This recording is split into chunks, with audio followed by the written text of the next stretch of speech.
Melampaui diri. Perjalanan 7 lapis kesadaran dari otomatisasi menuju pembebasan. Pernahkah Anda menghentikan seluruh aktivitas Anda hanya untuk bertanya, siapakah yang sebenarnya sedang menjalani hidup ini? Kita sering berasumsi bahwa kita memegang kendali. Kita percaya bahwa setiap langkah, setiap kata, dan setiap keputusan yang kita ambil adalah hasil dari kehendak bebas kita. Namun, jika Anda cukup berani untuk jujur pada diri sendiri, Anda akan menemukan sebuah kenyataan yang mengerikan, bahwa sebagian besar waktu Anda sedang berjalan dalam tidur. Anda bangun di pagi hari, namun pikiran Anda sudah berlari ke masa depan yang belum terjadi, atau tersangkut di masa lalu yang sudah mati. Anda berbicara, namun kata-kata itu seringkali hanyalah rekaman lama yang terputar kembali. Anda bereaksi terhadap kemarahan, kecemasan, dan ambisi, seolah-olah Anda adalah bidak catur yang digerakkan oleh tangan-tangan tak terlihat, yang kita sebut sebagai watak. Apa itu watak? Bagi kebanyakan dari kita, watak adalah penjara yang kita dekorasi agar terlihat seperti rumah. Ia adalah kumpulan luka yang belum sembuh, suara orang tua yang terus terngiang, dan mekanisme pertahanan diri yang Anda bangun bertahun-tahun lalu untuk bertahan hidup. Masalahnya muncul ketika kesadaran Anda mulai terbangun sedikit lebih awal daripada perubahan watak Anda. Disinilah Anda terjebak dalam ruang antara yang menyiksa. Anda mulai menyadari bahwa Anda sedang melakukan kesalahan, namun tubuh Anda seolah menolak untuk berhenti. Anda melihat diri Anda sendiri sedang jatuh ke lubang yang sama untuk yang ke-1000 kalinya. Dan di tengah jatuhnya itu, sebuah suara di dalam diri membisikkan keputusasaan. Saya sadar saya salah, tapi mengapa mengubah watak ini terasa seperti memindahkan gunung? Video ini bukan tentang bagaimana cara menghancurkan watak Anda dengan kekerasan, tekad, karena melawan watak dengan kebencian hanya akan membuatnya semakin berakar. Video ini adalah tentang melihat. Kita akan melakukan perjalanan melintasi 7 lapis kesadaran, sebuah peta navigasi untuk memahami di mana posisi Anda saat ini, dan bagaimana caranya bergerak menuju kebebasan sejati. Bukan kebebasan dari masalah dunia, melainkan kebebasan dari identifikasi diri yang salah. Mungkin selama ini Anda merasa sulit berubah, karena Anda sedang mencoba memperbaiki sesuatu yang sebenarnya bukan jati diri Anda. Mungkin beban itu terasa berat, karena Anda sedang mencoba menggendong bayangan Anda sendiri. Tarik napas panjang dan biarkan pikiran Anda rileks sejenak. Matikan semua ekspektasi untuk menjadi sempurna, karena perjalanan menuju cahaya selalu dimulai dengan keberanian untuk menatap kegelapan. Mari kita mulai dari lapisan yang paling dangkal, lapisan di mana kita semua pernah menjadi seorang robot. Lapisan pertama adalah tempat di mana hampir seluruh umat manusia menghabiskan waktu mereka, yaitu kesadaran objek. Di sini, Anda adalah sebuah mesin biologis yang canggih, namun tanpa kendali sejati. Hidup di lapisan ini hanyalah rangkaian sebab dan akibat yang mekanis. Perhatikan saat Anda tersinggung, saat Anda merasa malas, atau saat Anda terjebak dalam kecemasan. Di lapis pertama, Anda tidak merasakan kemarahan. Anda adalah kemarahan itu sendiri. Tidak ada jarak antara pemicu dan reaksi. Anda adalah bidak catur yang digerakkan oleh memori masa lalu, trauma yang belum tuntas, dan insting primitif. Banyak orang menyebut ini sebagai kepribadian atau watak. Padahal kenyataannya, ini hanyalah sekumpulan algoritma saraf yang terus berulang. Di lapisan ini, Anda adalah robot yang meyakini dirinya merdeka hanya karena Anda tidak mampu melihat kabel-kabel yang mengendalikan setiap gerakan Anda. Ini adalah tidur yang paling dalam. Tidur di mana Anda berjalan, bekerja, dan tertawa. Namun, esensi sejati Anda sama sekali tidak berada di kursi kemudi. Lalu, sesuatu yang luar biasa sekaligus menyakitkan terjadi. Lampu di dalam diri Anda menyala secara tidak sengaja. Anda terbangun di tengah-tengah perbuatan yang tidak sadar. Inilah lapis kedua, sang pengamat yang gelisah. Tiba-tiba, Anda tidak lagi sekadar merasa marah. Anda menyadari bahwa Anda sedang marah. Anda tidak lagi sekadar merasa malas. Anda melihat diri Anda sedang bermalas-malasan. Untuk pertama kalinya, ada pemisahan antara aku dan watak.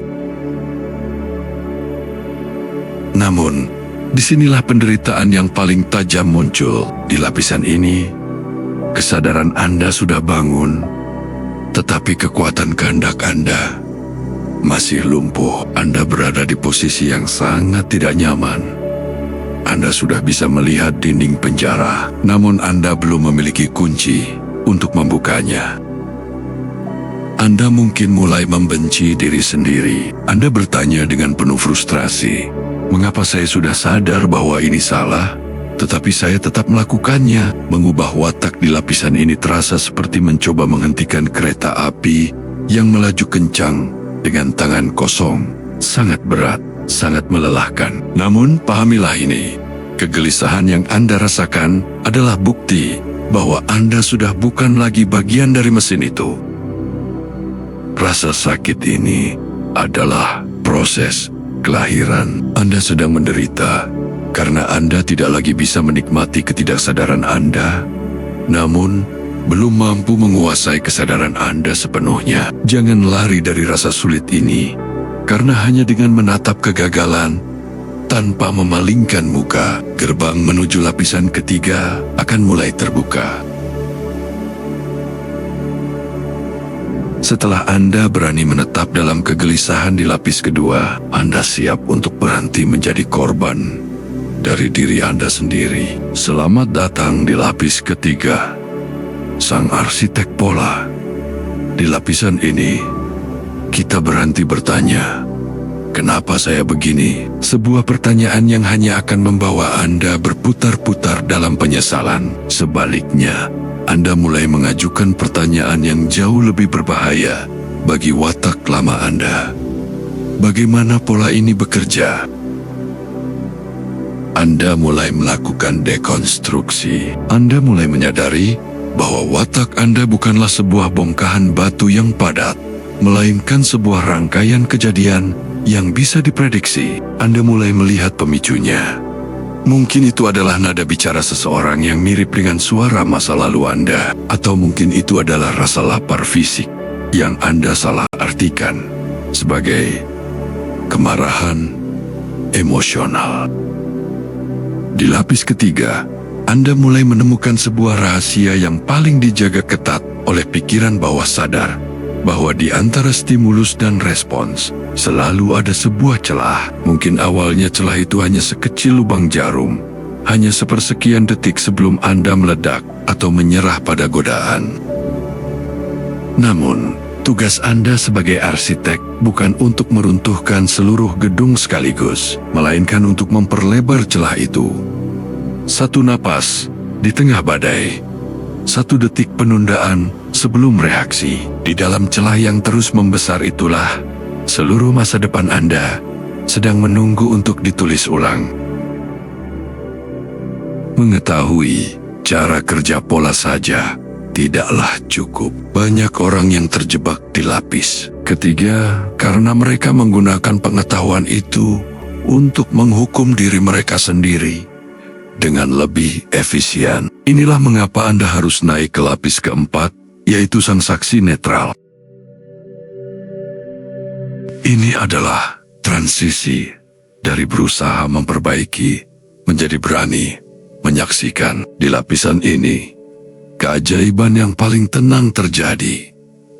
Anda berhenti menghakimi. Anda menyadari bahwa alasan utama mengapa watak lama Anda begitu sulit diubah adalah karena Anda terus memberinya energi berupa emosi negatif. Setiap kali Anda mengutuk diri sendiri karena melakukan kesalahan, Anda sebenarnya sedang menyiram tanaman watak tersebut dengan pupuk yang paling subur.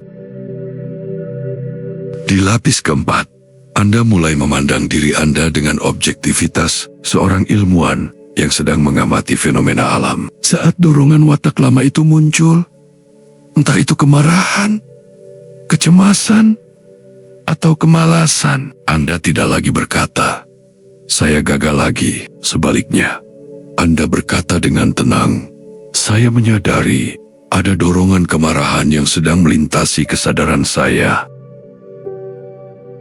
Perhatikan pergeseran bahasanya. Anda tidak lagi menjadi emosi itu. Anda adalah ruang tempat emosi itu terjadi. Seperti langit yang tidak pernah ternoda oleh awan segelap apapun, kesadaran Anda tetap murni. Meskipun watak lama Anda sedang mengamuk, saat Anda berhenti berperang, watak tersebut kehilangan musuhnya, dan sesuatu yang tidak memiliki musuh untuk dilawan, perlahan-lahan akan kehilangan kekuatannya untuk bertahan.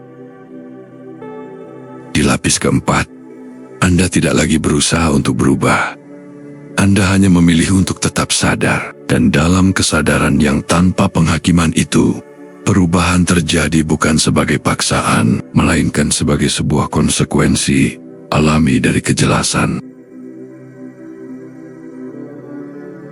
Setelah Anda mampu menjadi saksi bagi diri sendiri, sebuah gerbang besar terbuka. Selamat datang di lapis kelima, yaitu kesadaran kolektif. Di sini, beban berat yang selama ini Anda panggul sendirian mulai terangkat. Selama ini, Anda menyiksa diri sendiri dengan berpikir bahwa watak buruk ini adalah kegagalan pribadi Anda. Namun, di lapis kelima, Anda melihat kebenaran yang lebih luas, bahwa watak Anda memiliki sejarah yang jauh lebih tua dari usia Anda. Ia adalah gema dari suara orang tua Anda. Ia adalah mekanisme pertahanan diri yang diciptakan leluhur Anda untuk bertahan hidup dari trauma. Ia adalah hasil dari ribuan tahun evolusi rasa takut manusia. Saat Anda menyadari bahwa kemarahan atau kecemasan Anda adalah warisan sejarah, rasa bersalah Anda menguap. Anda tidak lagi melihat diri Anda sebagai orang jahat yang perlu dihukum, melainkan sebagai sebuah kapal yang sedang membawa muatan lama yang sudah kedaluarsa. Di lapisan ini, perjuangan batin Anda berubah menjadi empati yang mendalam, bukan hanya untuk diri Anda sendiri, tapi untuk setiap manusia yang juga sedang terjerat dalam jaring-jaring program kolektif mereka. Lalu, sesuatu yang radikal terjadi. Di lapis keenam, dinding terakhir antara aku dan dunia mulai runtuh. Kita menyebutnya kesadaran non-dualitas. Selama ini, Anda merasa ada dua pihak yang bertikai. Ada saya yang suci yang ingin berubah, dan ada watak yang kotor yang ingin bertahan. Di lapisan ini, Anda menyadari bahwa pemisahan itu adalah sumber penderitaan yang sebenarnya. Perlawanan berhenti total. Anda menyadari bahwa si pengamat dan yang diamati adalah satu aliran energi yang sama. Anda berhenti mencoba memperbaiki diri karena Anda menyadari bahwa ide tentang diri yang rusak hanyalah sebuah pikiran lain yang lewat. Di lapis keenam, Anda tidak lagi mencoba mengendalikan sungai kehidupan.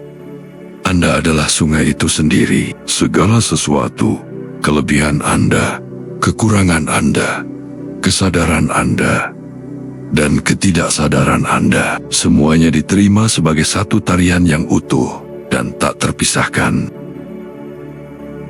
Hingga akhirnya, Anda sampai di tujuan akhir. Lapis ketujuh, kesadaran murni. Di sini, tidak ada lagi watak, tidak ada lagi cerita tentang perjuangan. Tidak ada lagi waktu. Di kedalaman ini, Anda menyadari siapa Anda yang sebenarnya. Di balik semua lapisan topeng kemanusiaan ini, Anda bukanlah nama Anda, bukan masa lalu Anda, dan bukan karakter Anda.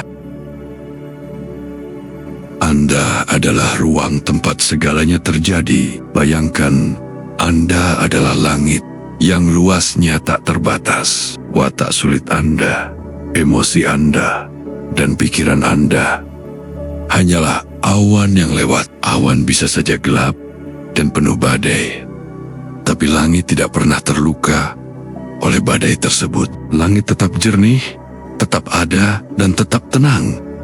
Tidak peduli seberapa buruk cuacanya. Di lapis ketujuh, Anda menyadari bahwa inti diri Anda tidak pernah rusak, sehingga tidak perlu diperbaiki. Anda kembali ke dunia nyata dengan sebuah pengetahuan rahasia bahwa Anda sudah merdeka sejak awal. Anda hanya sempat lupa bagaimana cara untuk terjaga.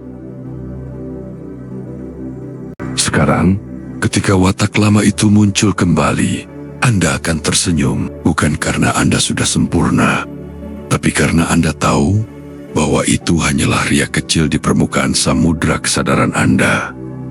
Lampu sudah menyala, dan jalan pulang telah ditemukan. Selamat menjadi saksi atas keajaiban diri Anda sendiri. Setelah perjalanan panjang melintasi 7 lapisan kesadaran, muncul sebuah pertanyaan besar. Lalu apa? Apakah setelah menyadari samudra hening di dalam diri, watak lama Anda akan sirna selamanya? Apakah Anda tidak akan pernah marah lagi? Tidak akan pernah malas lagi? Atau tidak akan pernah merasa cemas lagi? Jawabannya mungkin akan mengejutkan Anda. Tidak. Watak itu mungkin tetap di sana. Program lama itu mungkin masih akan sesekali mencoba mengambil alih kemudi. Namun, ada satu perbedaan yang mengubah segalanya. Anda tidak lagi tertipu olehnya. Di bagian terakhir ini, kita belajar tentang kesadaran integral. Ini adalah fase di mana Anda membawa keheningan lapis ketujuh ke dalam kebisingan lapis pertama.